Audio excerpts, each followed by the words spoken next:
So guys, first time naming magluto ng Suam corn soup. Dahil may friend kami na nagbigay ng napakaraming mais. So napag-isipan namin na gumawa ng Suam corn soup. Sasabayan natin ng konting hipon. And of course, the very nutritious malunggay. So, yan. Start na tayo magkudkod ng mais.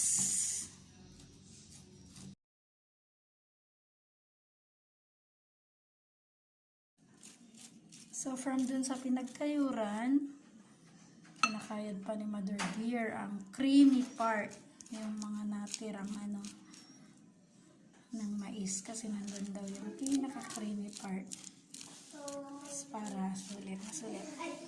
Tapos, yung corn cob, hindi pa yan itatapon kasi papakuluan daw. Papakuluan.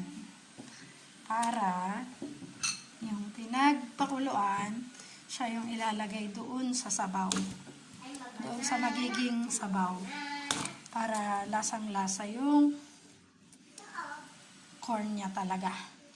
So, yan guys. Papakuluan lang muna namin yung Tapos, gigisain na mamaya itong So, guys, habang pinapakuluan natin yung corn cobs or yung busal ng mais, gigisa naman natin yan. Start na tayo mag-isa. Mainit na yung ating mantika. So, lagay na natin yung bawang. Lagay na natin yung bawang.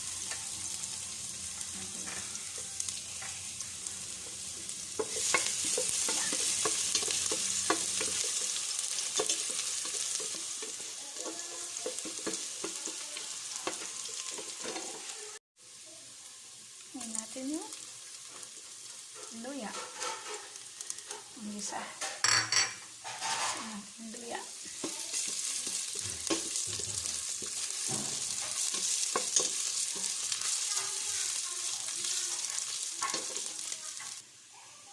So, hindi natin tinapon yung ulo ng hipon. Igisa natin para mas lalong lumasa yung shrimp. Pero mamaya, tatanggalin din. Igigisa lang yung hipon. Ulo ng hipon.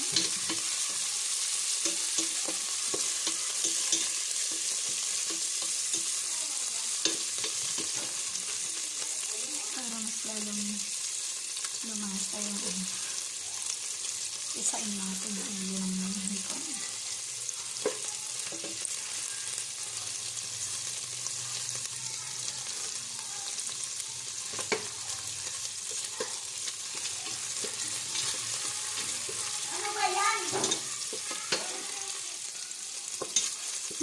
Nangangamay hipon. Kala mo naman takot na hipon ang okay. Harap nito.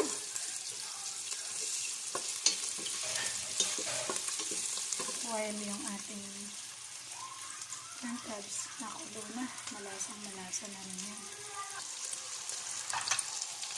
So this time, lalagyan na rin natin yung konting hipon na laman ng hipon.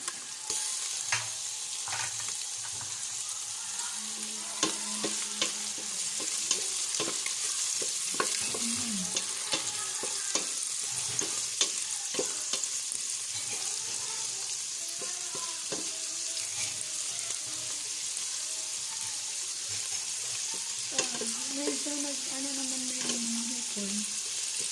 Orange na. Tatanggalin din natin para hindi masyadong ma-overcook. Yan o.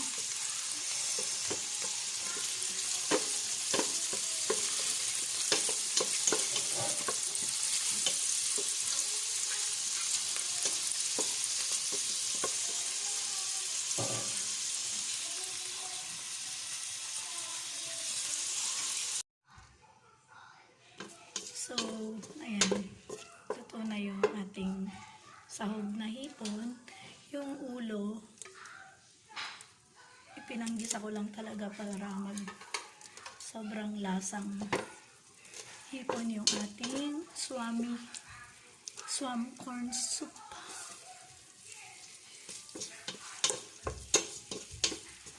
Tatanggalin na natin.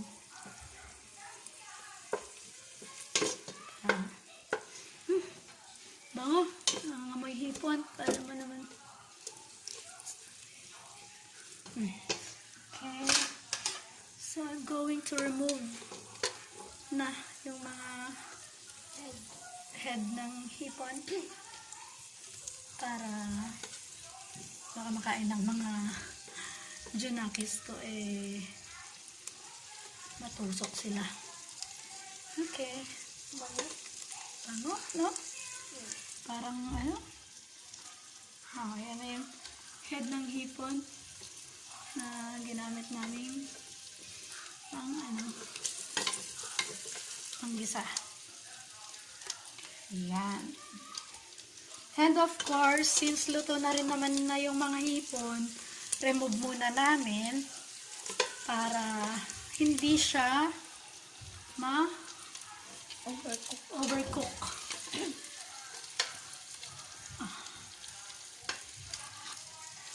Pero mamaya ibabalik namin para maglasang malasahan pa rin nila yung sarap ng pinangsawag natin na hipon. Ayan. So, gisang-gisa na guys. At ito na nga yung niremove namin na ulo ng hipon and yung konting pangsawag namin na hipon. Lalagyan na natin yung mais. Ito. Yung aming ginadgad na mais. First time namin magluto to. Kasi parang hindi namin niluto to ever sa Ilocos.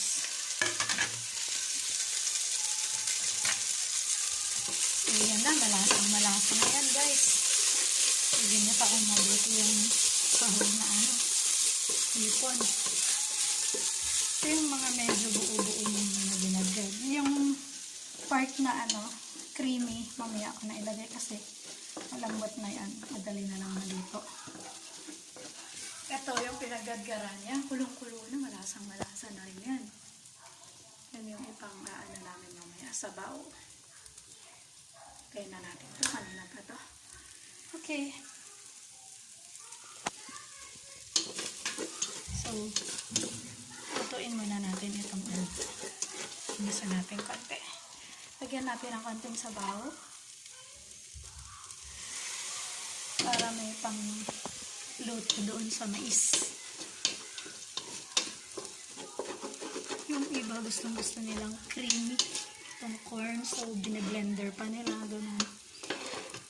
Pero ako mas gusto ko may nangunguya. Pero ko lang, hinihigop lang. Kasi uulamin. Uy, may naiwan pa na ulo ng hipon dun. Nawakan.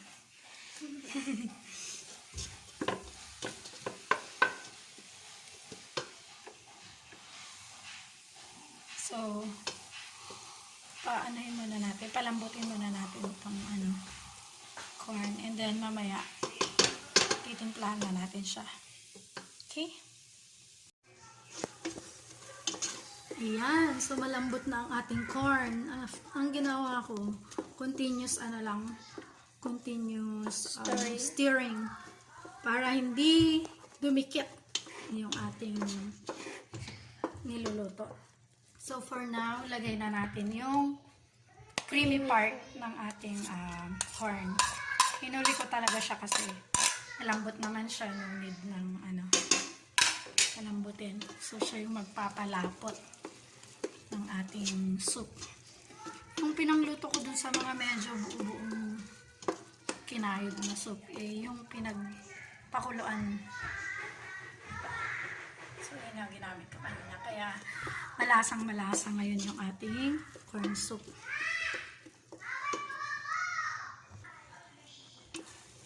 So, at this point, pwede na nating timplahan ang ating Suam corn soup using our Yan natin ang patis.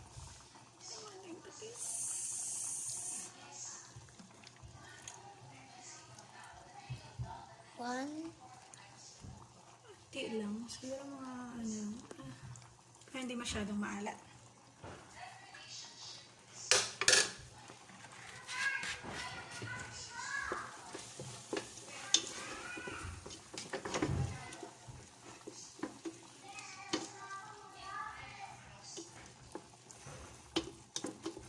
Okay. And then, lagyan natin ng black pepper powder. Konti lang kasi yung mga bata ayaw nila ng masyadong anghang. Pampalasa lang ba? Okay.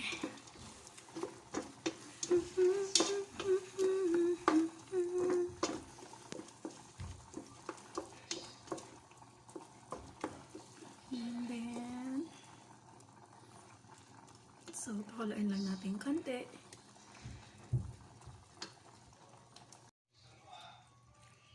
At this point, luto na yung ating corn.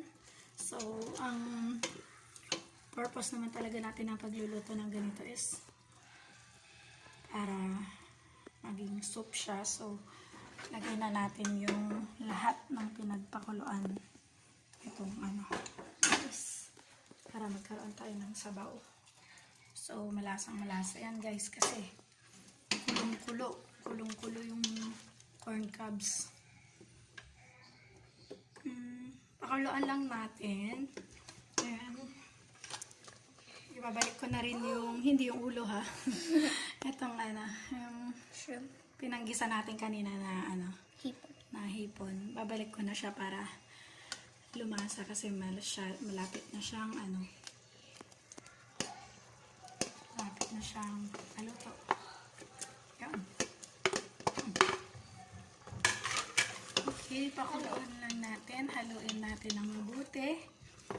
And then,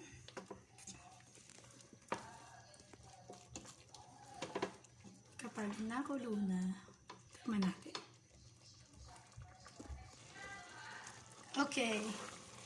Ayan. Lutong-luto na yung ating creamy Suam corn soup.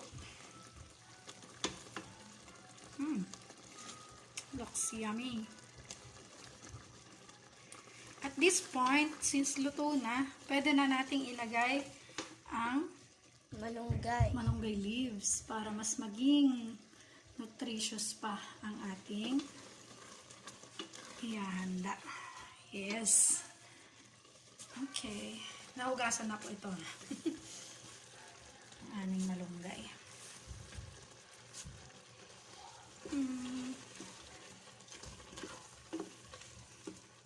Kami mga Ilocano, mahilig talaga kami sa Green Revolution. Kaya, yan.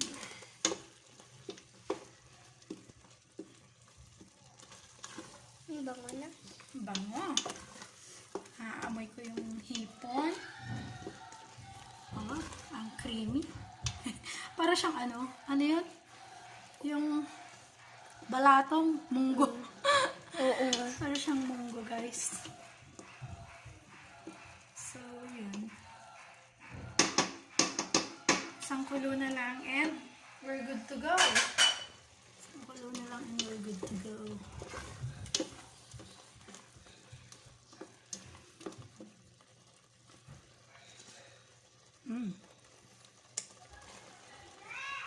Ah. Ha? Okay. So, ayaw naman nating ma-overcook yung malunggay, kaya mawawala daw yung nutrition ng isang gulay kapag na-overcook. So, okay na. Ready to serve.